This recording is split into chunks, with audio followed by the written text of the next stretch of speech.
Good morning students. हम लोग history का 10th चैप्टर पढ़ रहे थे, उसी में आगे देखेंगे।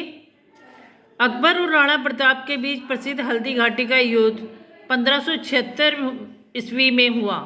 राणा प्रताप वीरतापूर्ण लड़ते हुए जख्मी हो गया और उसे अपने परिवार के साथ जंगलों में जीवन बिताना पड़ा। ठीक है, क्या बताया उन्होंने? अकबर और राणा प्रताप के बीच में युद्ध होता है, और वो भी कहाँ किस जगह पे हुआ था? हल्दी घाटी। और उसके अंदर राणा प्रताप पहले तो वीरतापूर्वक लड़ते रहे और लड़ते लड़ते जख्मी हो गए, जिसके कारण उसे वहाँ से भागे अपनी जान बचाने के लिए, और जंगल में उन्होंने काफ़ी समय तक अपना जीवन व्यतीत किया। राणा प्रताप ने शपथ ली कि जब तक मेवाड़ पर पुनः अधिकार नहीं करूँगा तब तक घास की रोटी खाऊंगा और भूमि पर सोऊंगा। अब देखिए, राणा पर अब मेवाड़ पर किसका कब्जा हो गया था? अकबर का। अब राणा प्रताप को ये चीज़ बर्दाश्त नहीं हो रही थी। वो जंगल में तो जाकर रहने लग गए थे, लेकिन उनका क्या अभी भी क्या मन में था कि मुझे अपना मेवाड़ किसी भी तरीके से वापस लेना है। इसके लिए वो क्या दृढ़ संकल्प करते हैं? वो कहते हैं कि जब तक मैं अपना मेवाड़ वापस नहीं ले लेता, मैं ज़मीन पर ही सोऊंगा, यानी भूमि पर सोऊंगा, और रोटी भी घास की खाऊंगा।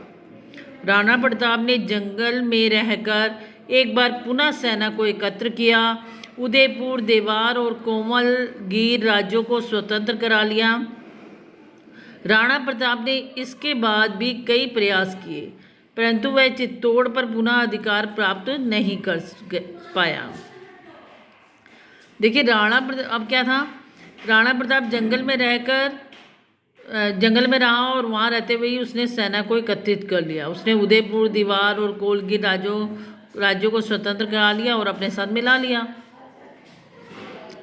और चित्तौड़ को पुनः प्राप्त करने के लिए उसने तैयार हो गया। वो पूर्वी भारत में बंगाल एवं पश्चिम में गुजरात व्यापार के बहुत बड़े केंद्र बन चुके थे। अब भारत का जो पूर्वी हिस्सा था, बंगाल और पश्चिम में गुजरात वगैरह, वो बहुत बड़े केंद्र बन चुके थे। इन दोनों ही क्षेत्रों में अकबर का अधिकार हो चुका हुआ था। अकबर ने जीत लिए हुए थे ये सब चीज़ें। अकबर इन विजयों से उत्साहित होकर दक्षिण की ओर बढ़ना चाह रहा था।